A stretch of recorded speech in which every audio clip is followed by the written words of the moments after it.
Mr. Thaji?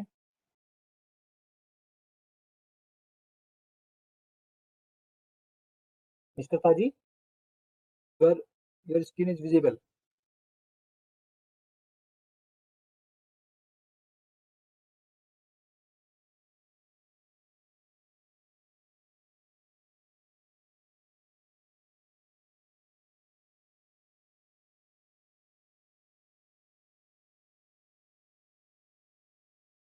Yeah, your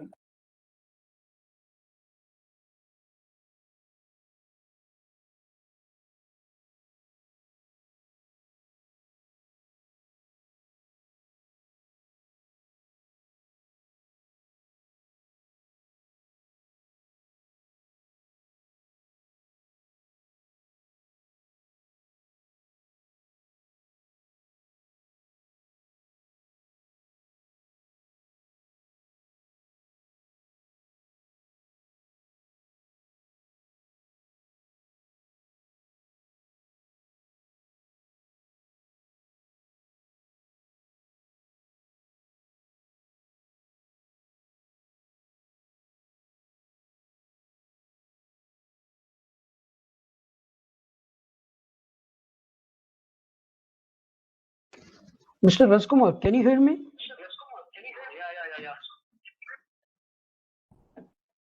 Yes, sir, we can hear you. You can go ahead, sir. Okay. But can you please press the F5 key? yes, yes. Just 1 minute. Function key 5, so that it will go to the presentation mode. But it is in a PDF format. I don't think so whether it will go in presentation mode or not. We can see your screen, so you can go ahead. I think you can move on.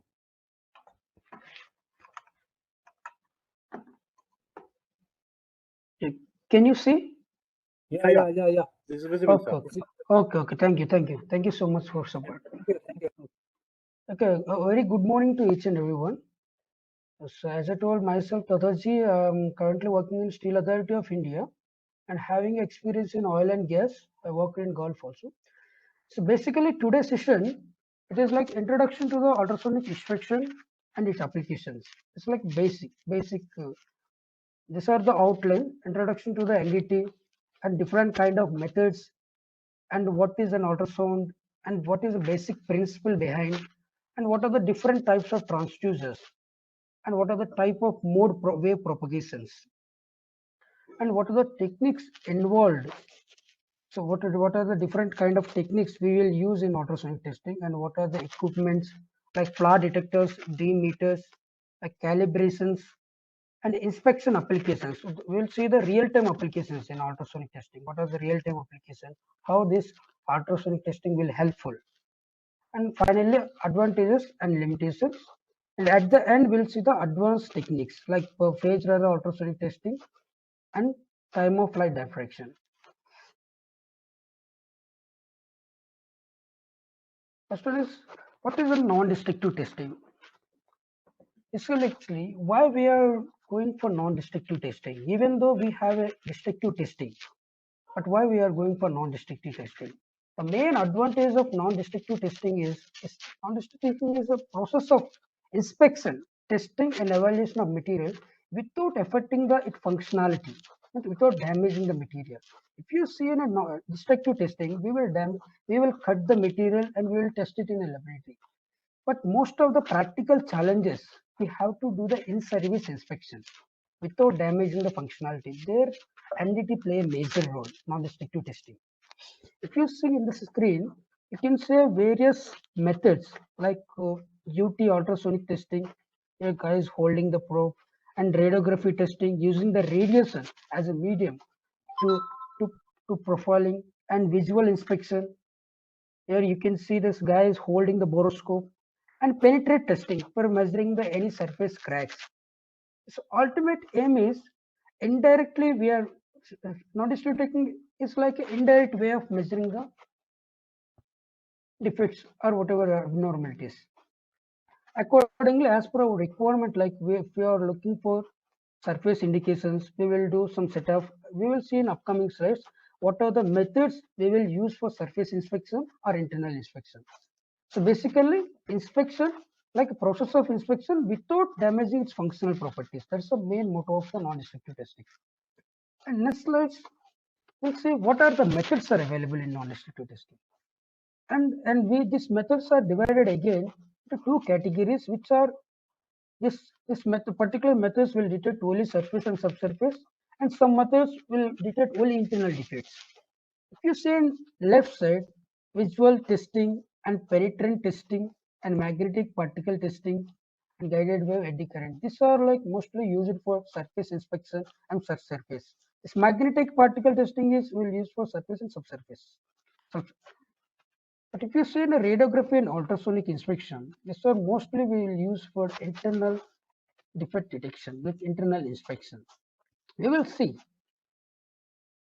clearly, and my today talk is basically on ultrasonic testing. So why it is ultrasonic testing is more every inspection method has its own advantages and limitations, but in this ultrasonic has a high importance. Let's see one by one. These are the basic methods, and even other methods also like as sir told, like thermography and acoustic emission based on the applications. Yes, next start is like introduction to the ultrasonic testing. Yes, what is an ultrasonic testing basically? If you see, for example, I want to tell you a practical example. So if you put a stone in the pond, it will generate a sound waves, like a sound waves you can see in the pond. It's nothing but a sound waves. But basically, what I'm trying to say that auto setting is a higher frequency. It's like more than 20 kilohertz frequency we will use to examine the materials inspections. And either that ultrasonic inspection can be used for flaw detection, like flaw detection in the material, evaluation, or dimensional measurement. If you see here, there's a pictorial explanation. Here is the sample, and one is probe is there, and we are sending the ultrasonic signal. In upcoming slides, we'll see why we are using why we are using the ultrasound and how what is the basic principle. Here I'm just explaining what is an ultrasonic testing.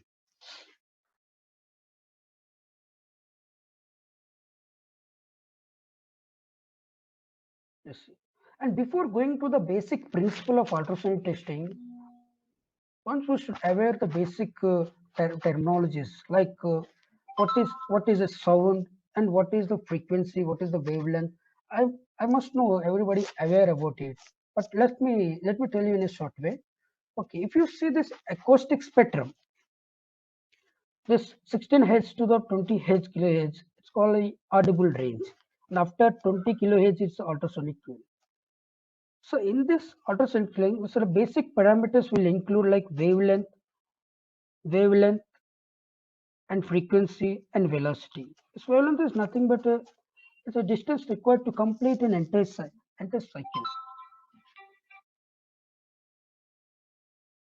Am I audible? Hello? Yes, you are audible.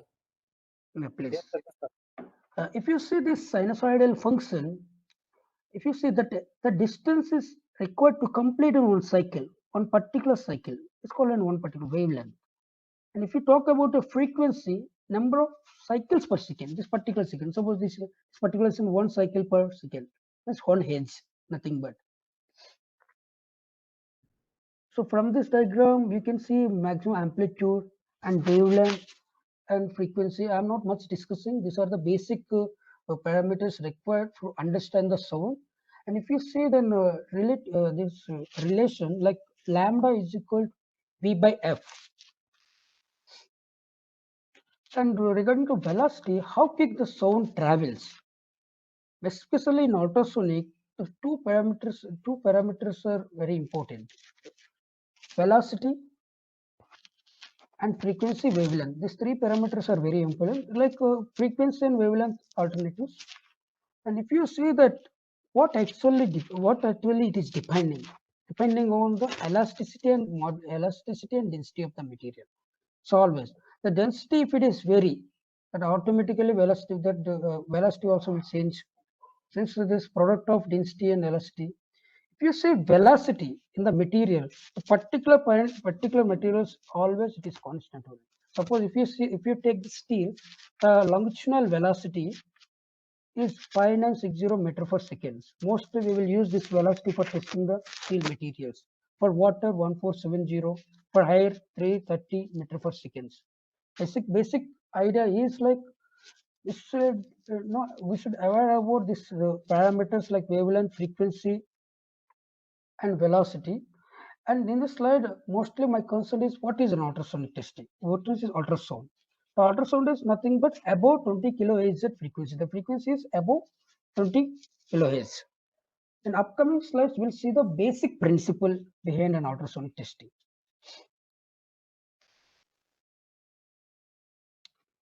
And as we know, but why, if you see the spectrum, we have a lot of range of frequencies, but why we are mostly concentrating on ultrasound frequency? This is the one question. Okay. For my explanation, why we are choosing the ultrasound, because the wavelength is comparable to the critical dimensions of the discontinuity.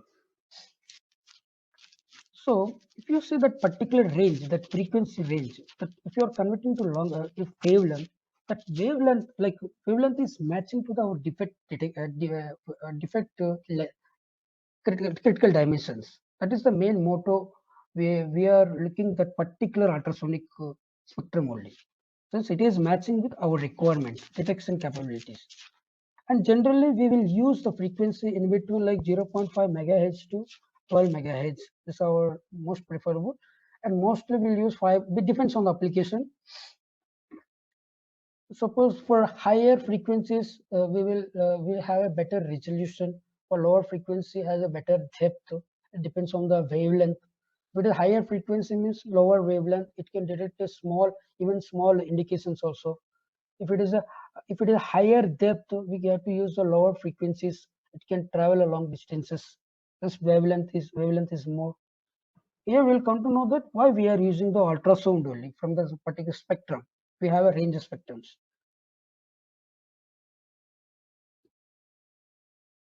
Coming to the basic principle, in what principle it is working, ultrasonic signal.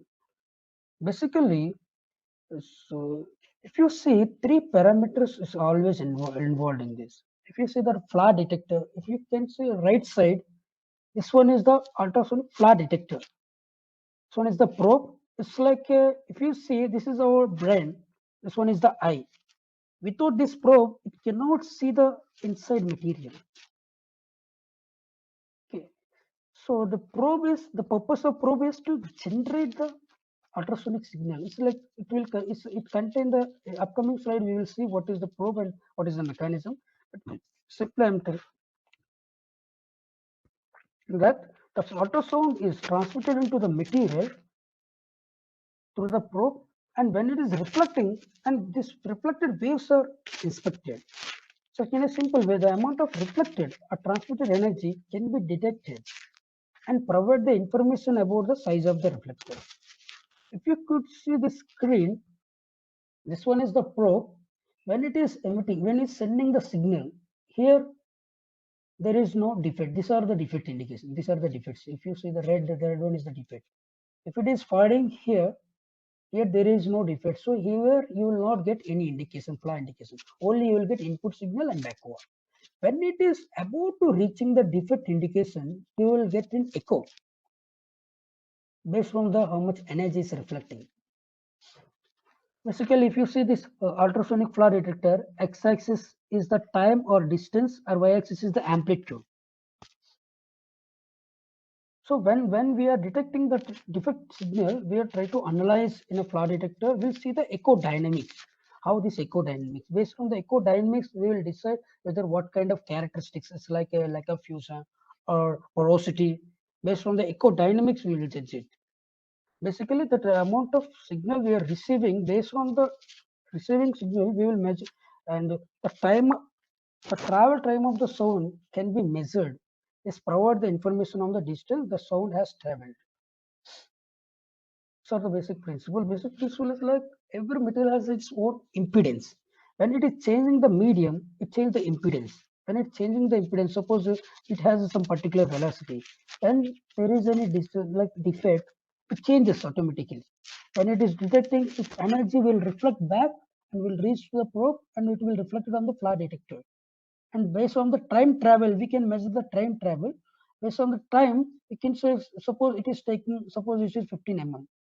So it will take the less time compared to this defect signal. Defect signal take the less time. So based on that, we can see that distance, how much distance it is coming, how much depth it is coming. We can see that clearly on the flaw detector.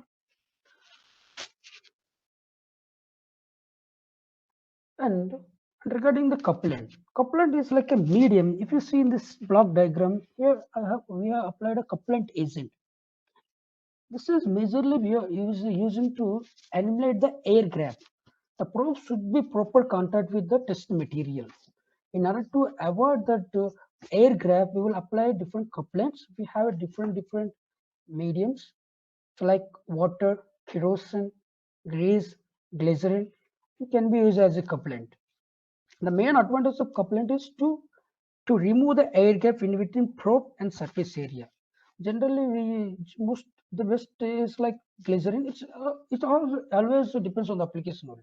Sometimes in immersion systems, it is water only. It depends on the applications.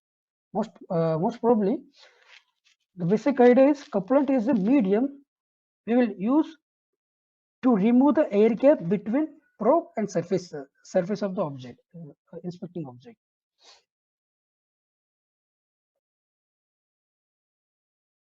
And how this ultrasound is generated? Basically, this ultrasound is generation.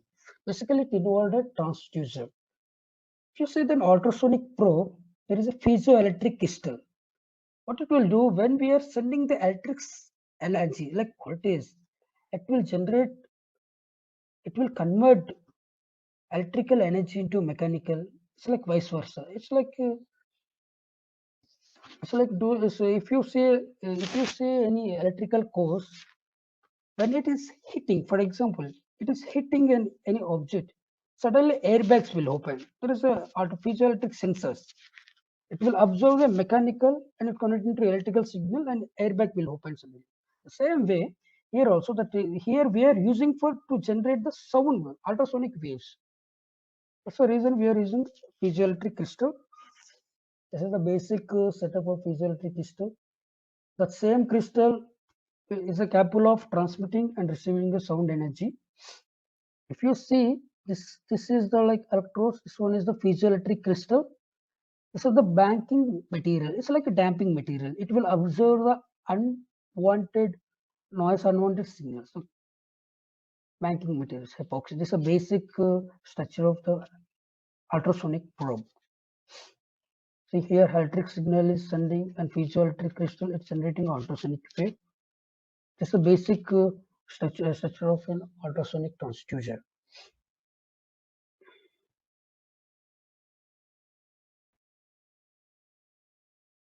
We have a different kind of ultrasonic probes, and we will use this different ultrasonic probes based on the applications.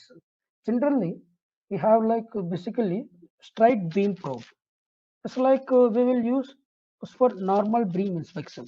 Like if you see plate inspection, like plates, even for plates, this kind of smooth. It's like if you say the beam is perpendicular to the surface.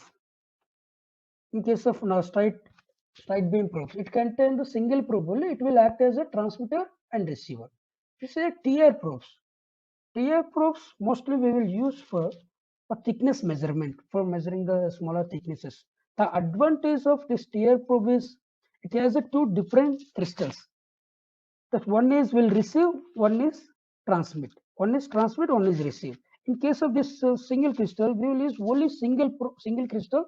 It will receive and it will transmit also the same crystal itself. But in this case, TR probe it has an advantage.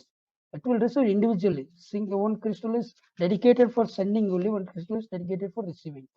The advantage of TR probe is it will eliminate the dead zone.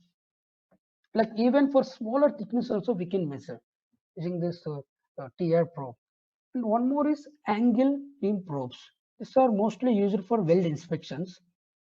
See, this is the basic this is the basic angle probe design. The crystal is set at an angle so that it will deliver a beam at a certain angle. Generally, we'll have a like 45, 60, 70 degrees probes basically in industry, 60, 70, 45 degree. These are the basic types of probes and their designs. And why we are discussing this different kind of probes? Selection of probes and frequency is very important for practical application or our daily inspections. That inspection capability depends on the different frequencies and different probes. So based on that, we have to select which probe is suitable for which application. Oh.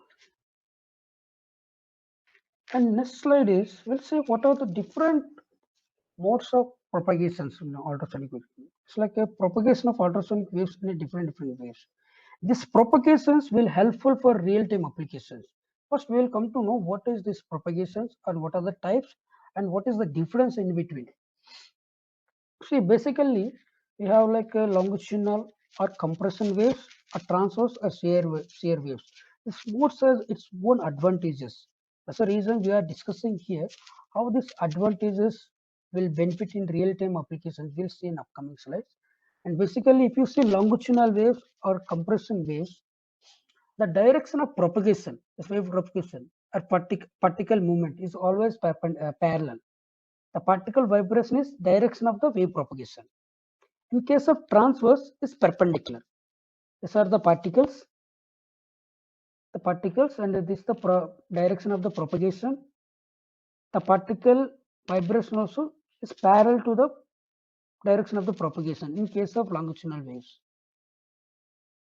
In case of transverse, a similar way, but direction of the particle vibration is perpendicular to the direction of the wave propagation.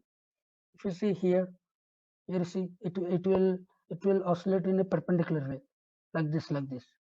Here in this way is parallel way. And we'll see in upcoming slides what are the advantages.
Sorry for the inconvenience. There's some connectivity issue again. Trying to resolve it as soon as possible.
But your voice is not coming. Mobile का हाँ call काटूं मैं पहले call काटता हूँ मैं पहले your voice is not coming by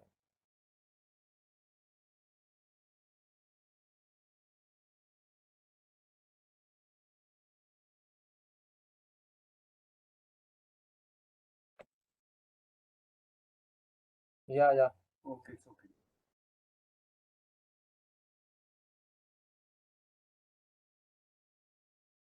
your voice is not Audible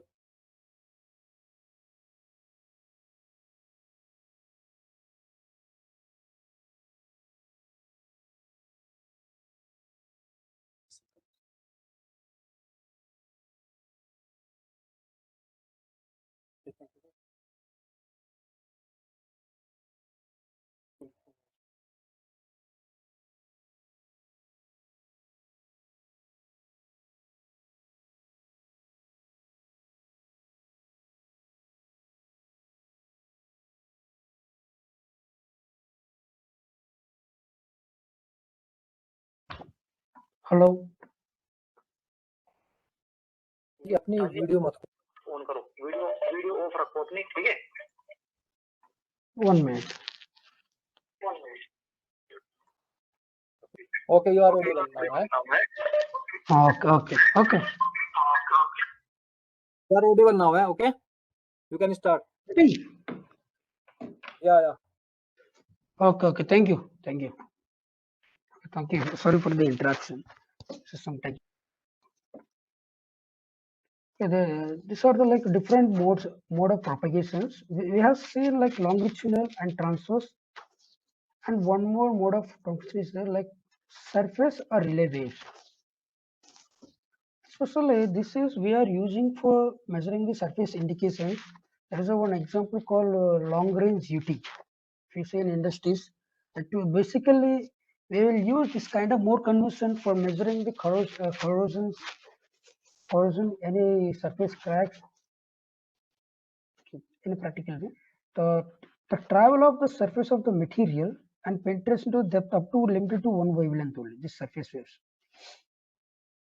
And compared to the longitudinal and shear waves, it has a less attenuated. Here we have to discuss what is an attenuation.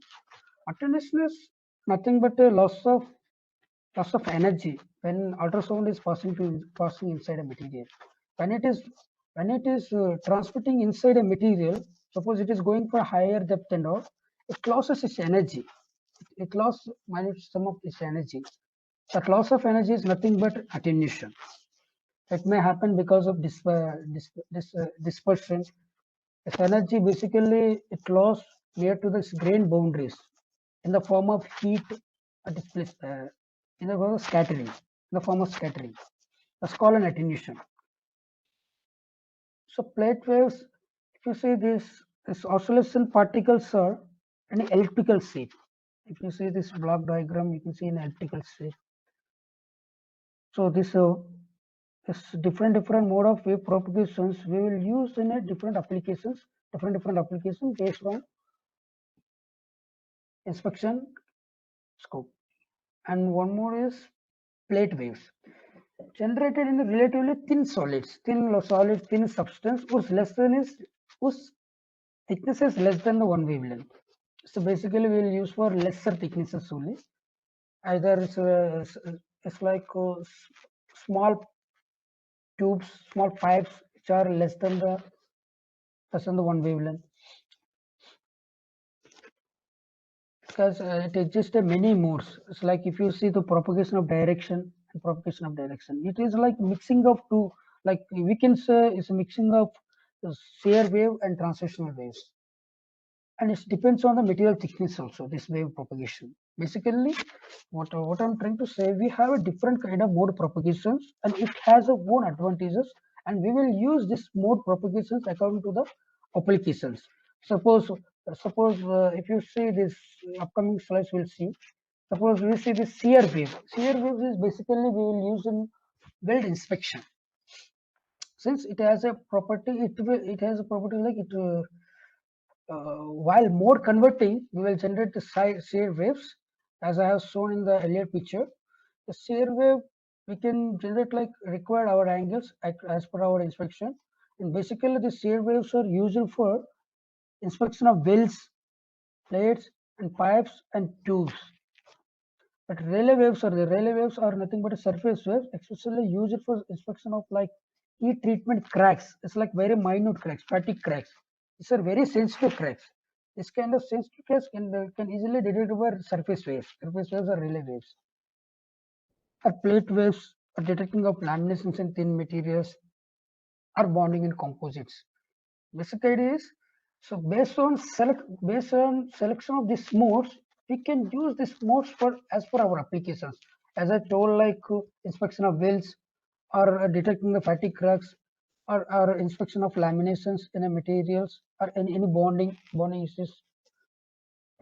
So that's the major applications. We'll see what kind of frequencies we'll use for upcoming videos. So we know mostly this wavelength and frequency and velocity are interlinked. So when you see, and if you see that penetrating power, it depends always on the frequency. When it is increasing the frequency, the penetration will decrease automatically. See, so that lambda is decreasing. When you are going for lower frequencies, it will go. The penetration will increase in the material. Here is some example. The generally used frequencies for particular applications. We see 0.025 to 0.1 megahertz for ceramics and concretes. But since ceramics and concretes like very attenuated materials, so we have to use low frequency only. Since low frequency means high penetration based on the instruction. So like 0.1 to 2 megahertz will use of plastic and rubber, cast irons. To say cast irons, we have a coarse grains. Coarse grains always leads to a more attenuated, more scattering. So we have to use a lower frequencies. So like 1 to 5 generally we will use for the steel sectors. In the steel sectors, like for inspecting the roll bars or plates, we will use generally 1 to 5 megahertz. So it depends on the thickness. So these are the basic frequencies, or these are the applications we will use generally these particular frequencies. So why I'm telling this, selection of frequencies play important role while inspecting a particular applications. So we should understand that how this frequency is, the increase in the frequency, how this is detection, like increase in the frequency, how this wavelength is varying, and how this attenuation factor is influencing. This all parameters are very important in the consideration of application point of view. So next, we'll see the different techniques. We have a different techniques in ultrasonic testing. It's like different techniques in the sense.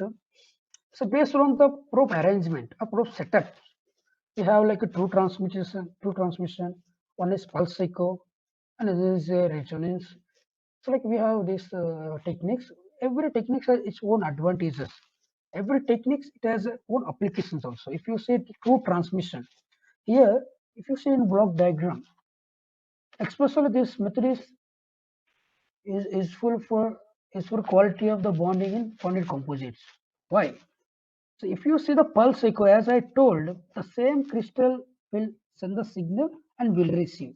But in this true transmission, we will keep transmitted separate probe and receiver separate probe. So the attenuation, even it will directly pass. It will transmit the signal from here to here. It will send and it will receive. In case of pulse echo, the same crystal will send it and will receive. So in this kind of during the signal interruption, we can easily find what is that what are any abnormalities are there or not. But the disadvantage is it cannot tell the flaw. It cannot. It can see here is this is the main limitation. Location of the flaw cannot be determined. Why? Since if any defect is there here, suppose this is a flaw, so that signal will not receive. If it is not receiving, you cannot see the defect signal here. The main purpose is to check this bonding only. It's not suitable for this detecting this flaws and all. And alignment of such unit create a problem. Generally, this is usual for this technique is usual for inspection of flanges of casting, assessing the quality of the bonds. Well, see the pulse echo. Pulse echo is the mostly used employed technique. Why? If you see radiography, everybody aware that any other technique, it need an access. Suppose if you are going to inspect any object, it need access, at least access from both the sides. In this case, if you see in pulse echo, it's not required an access. It's a single side access is sufficient. But since we are using the pulse echo technique, the same probe will send the signal and will receive. In case of if you see in radiography, you should have access from the bottom also. Otherwise, you cannot perform it. Since that film we have to place it. But that's the main advantage for pulse echo. Even if you see the thickness gauges and all, mostly in practical applications, you will not have access from the bottom. You have to take the thickness measure from the top only. They will open some insulation, the particular insulation. You have to take the thickness. In the particular case, this pulse echo most commonly used technique, and it will give the defect presence also and location of determination, and the single transducer it will transmit and receive. Suppose if you could see this block diagram, here is the crack is there. So suppose consider this a plate. When it is reflecting, this one is reflecting directly backward. When it is approaching to the crack, here you can see the crack echo.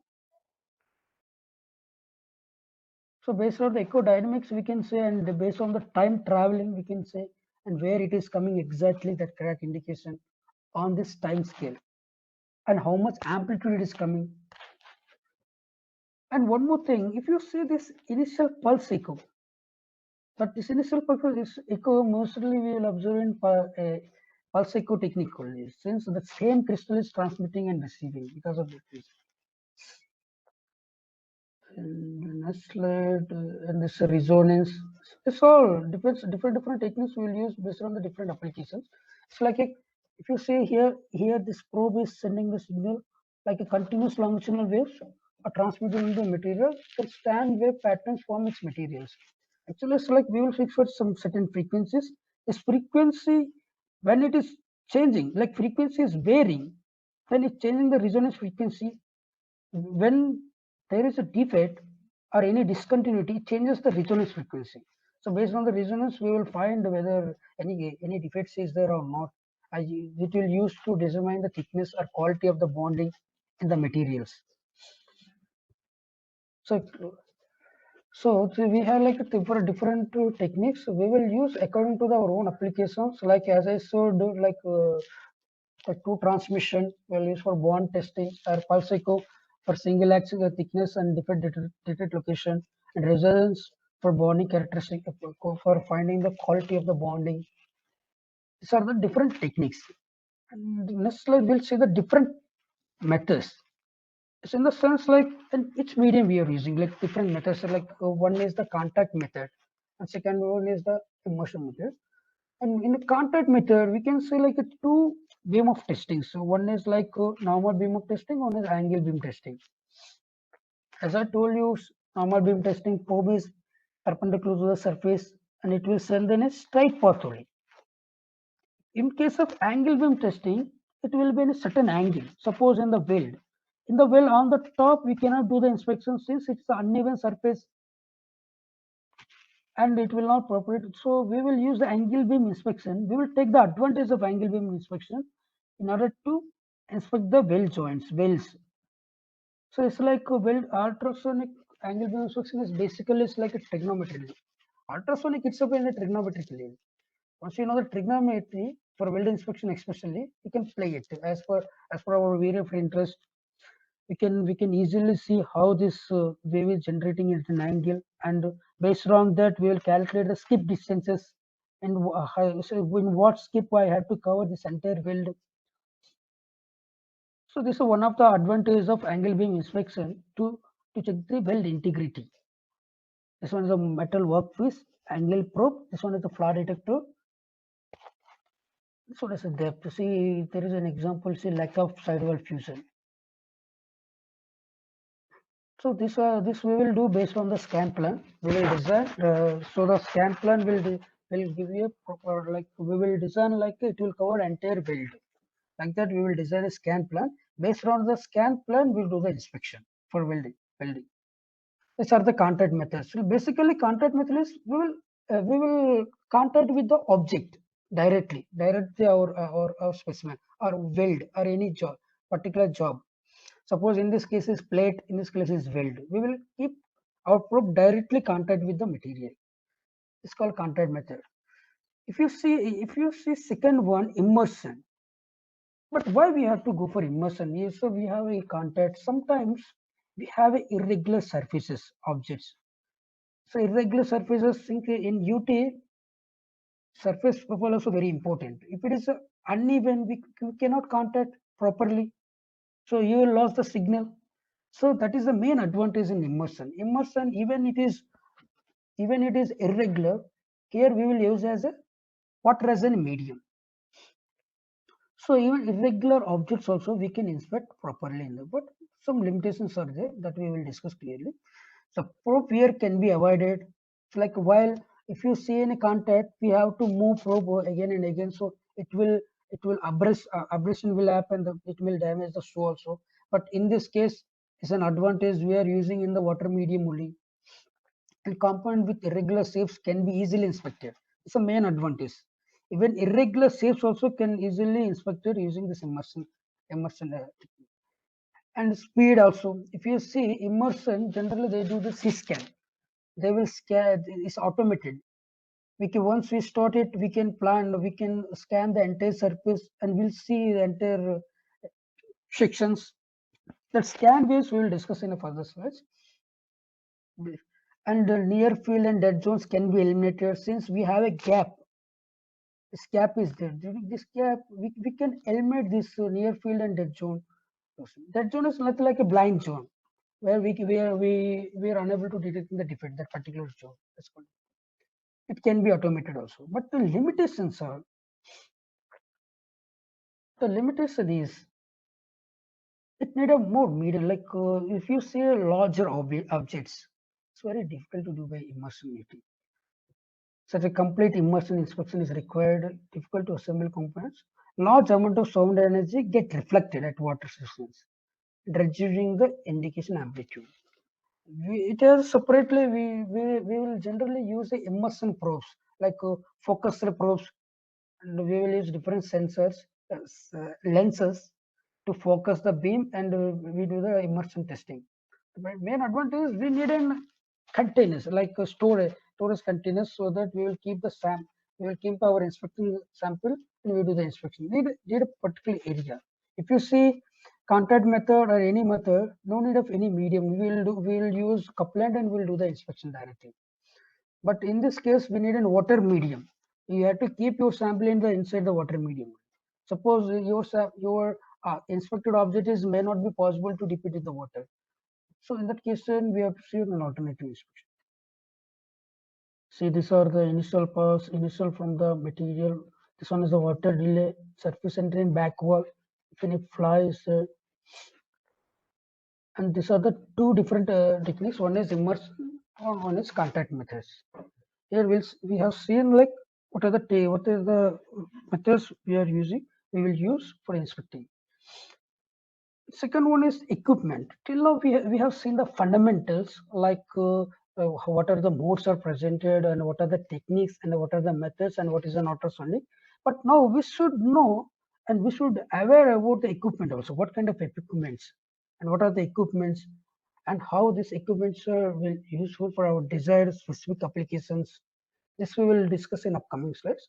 This equipment for ultrasonic testing is very diversified and selection is important to ensure the accurate inspection of the data as a desired specific applications. It's very important. We have like three components. One I have already discussed regarding transducer, like regarding different kind of probes, and we'll see the instrumentation. It's like different kind of we have ultrasonic systems like instruments. We have like dmeters and flare detectors. We'll see in upcoming slides, and calibration standards. How to calibrate this equipment? It's a very important. Since if you are doing the inspection without calibration, there is no use. Calibrating properly to standardize the equipment is very important while doing the inspection. Suppose, so as I told, you are using probe as a eye. If you are not calibrating properly, what will happen? The synchronization, equipment to the probe synchronization will not happen properly. It will not properly can see. It will not see properly. So if you want to see the properly that probe, you have to do the calibration. It's in a easy way. Just instrumentations. If you see, this one is the D meter, specially used for thickness measurements. So it contain only digital screen only. It will not contain any scan data. This one is the flare detector, ultrasonic flare detector. So Olympus Epoch 600, I think. So ultrasonic equipment is generally we will purchase based on our inspection applications, and it may be a portable and stationary or immersion or automatic based on our requirement. Generally, if you see in our like a cross-country pipeline inspection, we will use automated ultrasonic testing machines. They are completely automated. Suppose for measuring the thickness, not enough automation and all. We will measure with thickness gauge also if it is allowable. If specification is required in a flare detector, we will use a flare detector. So basically, in instrumentation, we have different like say D meter, flare detectors based on the applications. So knowing this instrumentation is very important. What kind of flare detector we have to look, what kind of particular applications, what kind of equipment. As said, we see the calibration standard. But why we need a calibration? Why can't we do without any calibration? Since many manufacturers will manufacture an ultrasonic equipments and everything, but we should know whether it is functionally working properly or not. So in order to not only working properly, in order to standardizing an instrument, we should do the calibration. So calibration is an operation of configuring the ultrasonic test equipment to known values. We'll have some standard calibration blocks. I will show in upcoming slides. So using the standard known values, we will check it whether this equipment is ultrasonic test equipment is working properly or not. It provides the inspector means of comparing the test signal to the known measurements. We'll compare with the test result with known measurements. And calibration standards come in a great varieties of like different materials, but different materials are based on the inspection applications. But basically, the calibration standards are typically manufactured from the same material only. Same material, same acoustic properties. It's very important. Suppose we are going to inspect in carbon steel. We will use carbon steel calibration blocks only, or aluminum. We will use aluminum calibration blocks only. Since that acoustic property should match, that's very important. So it will give the realistic values, realistic inspections. And we'll see upcoming slides. So some of the typical standards. These are the calibration standards. We will use this is for using measuring the thicknesses. This one is the step base. Generally, we do the calibration using the step base for measuring the thicknesses and all, either for D-meter or flare detector also. This one is the IAW International Welding, like this IAW V1 block. This one is the V2 block. It has all dimensions that we'll see. See that every calibration blocks has its own advantages. It has designed in a beautiful way so that we can check our equipment whether it is working functionally proper or whether it is detecting our inspection requirements or not. If you see this V1 block, it is designed like it has a 100 mm radius and 300 mm length we can do the range calibration, a lot of like many calibrations using this one, but it's little heavy. When it is coming to the V2 block, it's a very portable block. It's small block only, thickness is 12.5 mm, but it's very easy to carry everywhere. It's like in service inspections and all. We used to carry for weld inspection, we used to carry V2 block, so that we can check the angle, what angle, whether probe angle is coming properly or not, or other we will change it, or this hole sensitivity for measuring the probe index. It's like a portable calibration block. It's in order to stand before proceeding the inspection, in order to standardize our equipment for angle beam inspection. So generally here, as I told, I have discussed normal beam inspection and angle beam inspection. One more most important point why we are using angle beam inspection is that suppose the defect is like perpendicular to the weld, it's okay. But if it is a parallel to the probe, so in that situation, normal probe inspection will not detect. So in that situation, we will use angle beam so that it will incident beam will strike perpendicular to the surface of the indication. So always in ultrasonic testing, it should be hit to perpendicular. Then only it will reflect back with the sample, the indication. So in that particular application, we will do the angle beam inspection. So the defect is oriented in a different angle.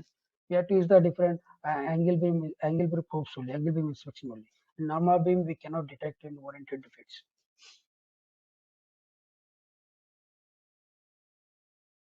These are the calibration standard DAC blocks, and this one is the ASME pipe calibration blocks. This one are like we will put in known defects like either sidle hole or notches based on the specification. So in case of ASME pipe, so when we are doing initially we make the calibration blocks using EDM notch. Like we consider two notches. One is top notch and one is bottom notch. And based on this notch, we do the calibrations. Whether this specification is the customer what they do generally in pipeline industry, when we are going for inspection, they do the validation. First we do the calibration, after that validation won't be there. So the validation is the known defects they will give. Before doing this calibration, while doing the calibration, we have to use these blocks in order to standardize our equipment. This one is DAC. DAC is like a distance amplitude correction that we do. Suppose, for example, when we are going for higher depth, as I told, attenuation issue will come. But even if you are going higher depth, the same defect signal, suppose consider 2 mm, 1 mm sidle hole. I have made a hole in a different depths. Suppose one is at 5 mm, one is at 10 mm, one is at 15 mm, for example. But the defect size is 2 mm only. Suppose when I am detecting any depth, I have to find only 2 mm depth only. But if you are not doing DAC, distance amplitude correction, that correction is happening because of the attenuation only. If you are not doing the correction, it will show different sizes.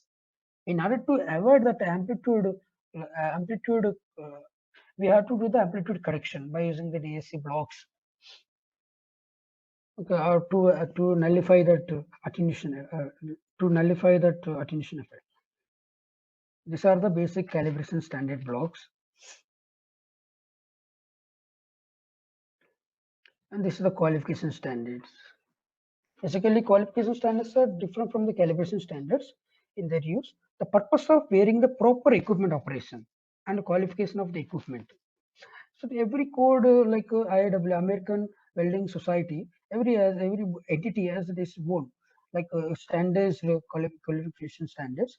Basically, it will check the caliber. It will check the proper equipment operation, like equipment operation, how this equipment is working. Suppose sometimes you don't know that out of calibrated equipments also will do. When you are checking it, you can easily find when doing the calibration itself, we can find something issue with this equipment.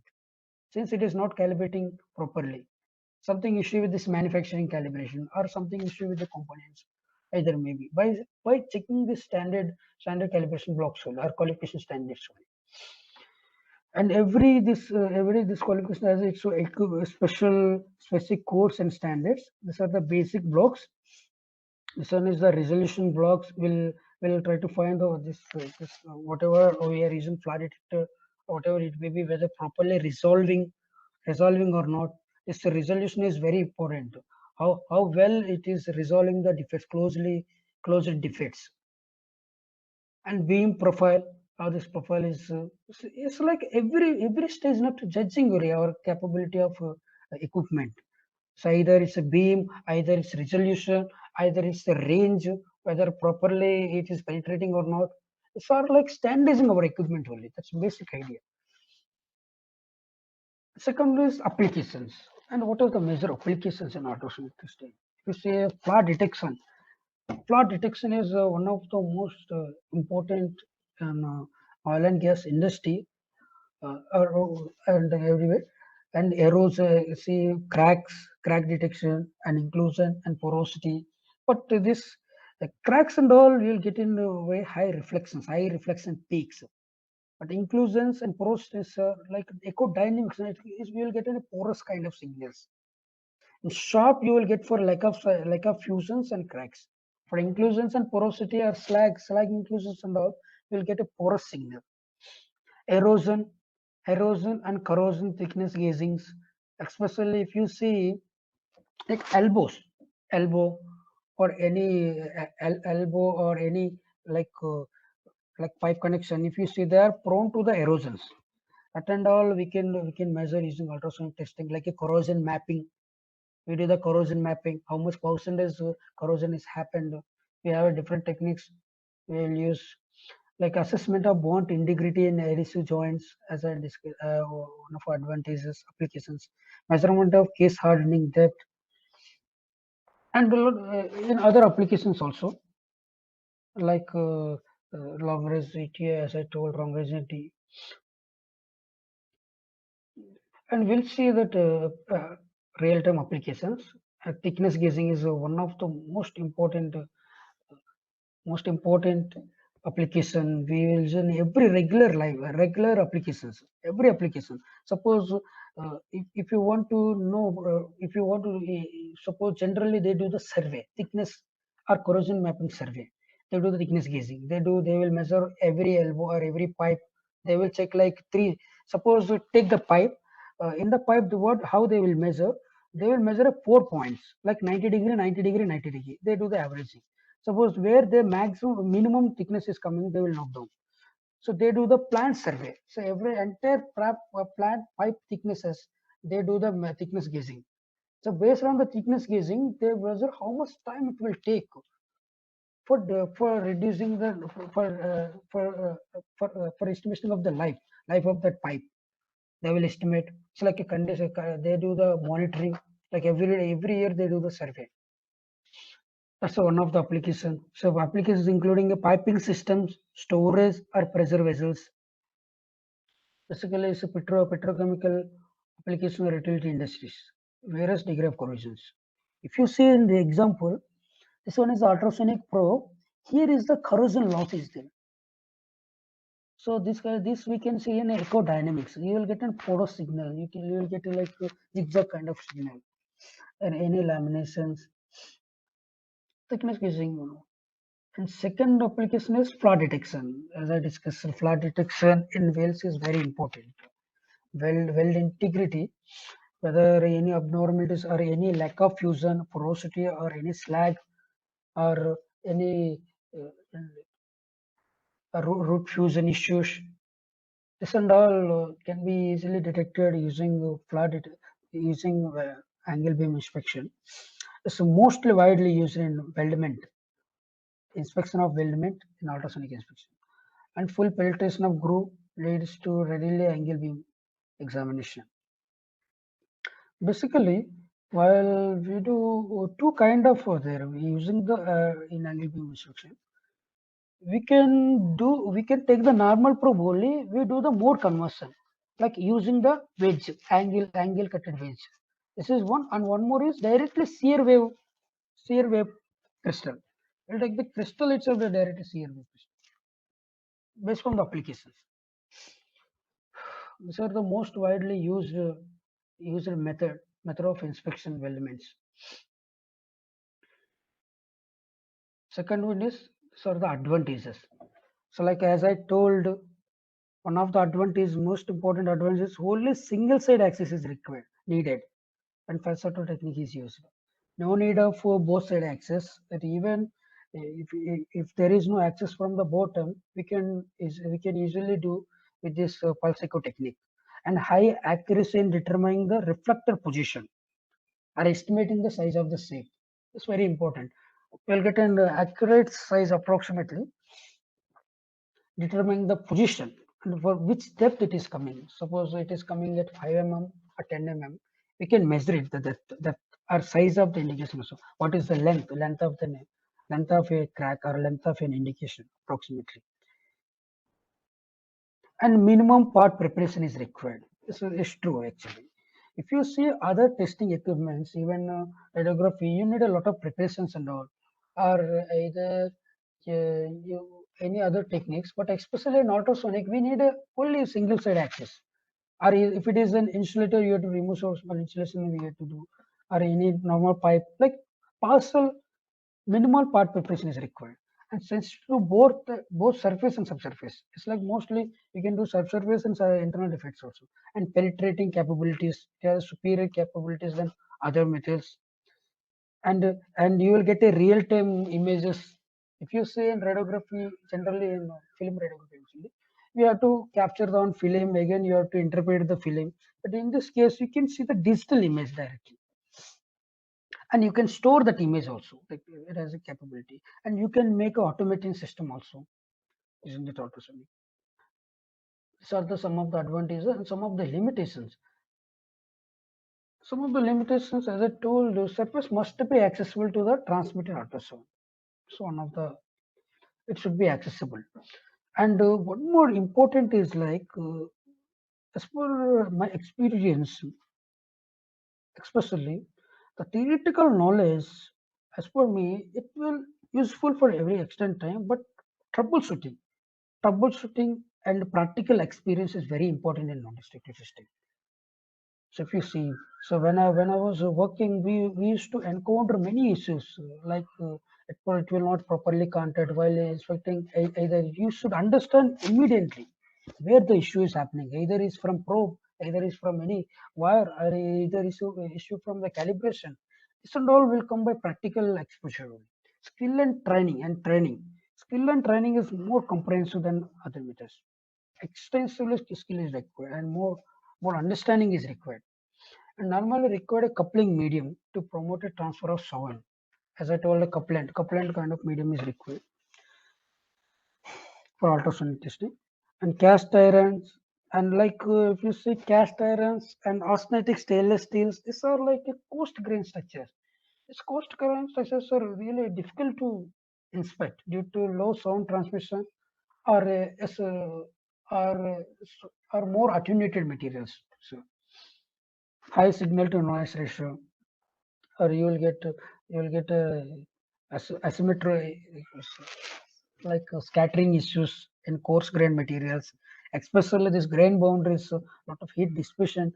The more grain size, the more grain size, the a lot of heat will generate and a lot of energy will lose.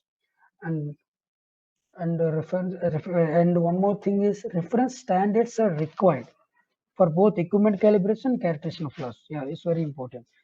But we will do an artificial defects which are like closely it will give maximum.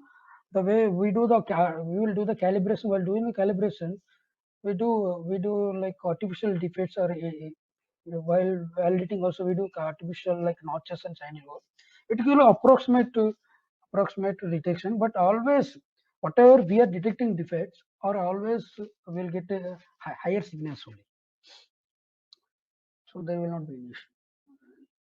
The second one, yeah, up to here we have seen the advantages of applications and limitations, and two more techniques are there, like so this and all advanced techniques like phase array ultrasound testing. Till now I have discussed like a conventional way only, like single crystal or dual crystal we are using, we are using that, we are doing the inspection. But if you see in advanced techniques, suppose if you want to inspect a weld, you have 3 different kind of angle probes like 45, 60, 70. But you have to, if you want to use in particular angle, you can use only particular angle only. You cannot use 70, 60 at a time in a conventional. But in phased array, it's an advantage. You can use a single, it contains an array of probes in a single probe, array of crystals. You can alter. You can get a required angle based on the time delay. It's like completely powerful electronics. If you see here in this one is the probe. We have made and set up in a normal scan. Here is the 3 sidal holes. You can see the 3 sidal holes clearly, 1 and 2. This one is the P-scan side view. Like here you can see P-scan. These are the different views, like top scan, like top view is called C-scan. Side, this one is the D-scan. This one is the B-scan, like this cross section. Cutting of the sample is called B-scan. So the main advantage is no need to use individual angles, and it will provide the real time images. And one of the advantages, we will get a confident while interpreting the defects. We can see the possibilities and we can see the orientation of defect, how it is oriented, and we can measure the accuracy and sizing also, and real-time imaging. It is an advanced analytic used to set up the ultrasonic probes made of numerous small elements. It will contain an array of elements, like generally 64 elements or 128 elements based on the inspection. But little costly, but its advantage is you can get a real-time image. Real-time. If you see in conventional UT, you will get an A scan only one scan, A scan, one echo, one pulse, one indication. But here you can see the all views, like C scan view, B scan view, so that you can estimate the orientation of the defect in a proper way. And each of these pulses, and the basic phenomena is like Heisenberg principle. It will work on a Heisenberg principle. And basically, how we are changing these angles based on the delay. We will fire each crystal in a particular delay. It has a powerful acquisition unit. Generally, in our market, we will use like Olympus Omniscan MX2. It's mostly oil and gas industries will use this PAT equipment only for fast inspection and fast justification of the defects. And these are the basic views. If you see, this one is the B scan and all. And one of the advantage we can easily judge it whether it is a slag inclusions or any porosities. We can see the clear picture, clear image, or accuracy sizing, and it depends on the amplitude reception only. Phase ultrasonic. So like basic idea is like compared to the conventional, it has a array of crystals. It can easily change as per our requirement, as per our required angles. Suppose some the main advantage, like in that particular conventional case, we will use one single angle only. Suppose your defect has a multiple directions, like a defect has in multiple orientation. Here we have a set of angles so that it can measure the different oriented defects. And this one, the last slide, time of flight of diffraction. This is one of the advanced technique, which is basically used to do the proper, like accurate sizing of the defects, especially vertical defects. If you see this kind of vertical defects can be accurately sized. Why? Because it's not depends on the amplitude, it depends on the tip diffraction. So tip diffractions, here one diffraction will happen at the top tip, so bottom tip. If you see, sizing is based on the time of arrival of the defect, not on the amplitude. Amplitude based all of PAVT and conventionality. This is completely on diffraction only, tip diffraction, and it will give the accurate sizing. So using these both techniques like PVFT and PAVT, we can accurately detect the defects and we can accurately size the defects. And this setup generally used in oil and gas industries for inspection of pipes. You see lower signal. This one is the tip signal, upper tip signal, And this one lower thickness. Based on this time scale, we can measure the how much length is this one. And this is the B scan, gray scale.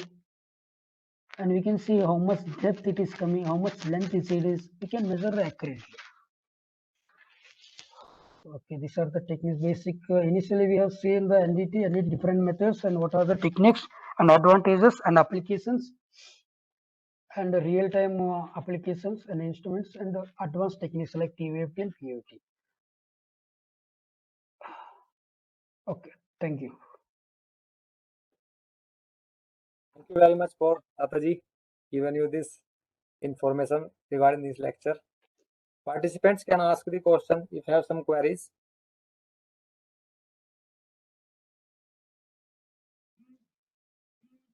Participants can ask the questions if you have queries. Anyone is there?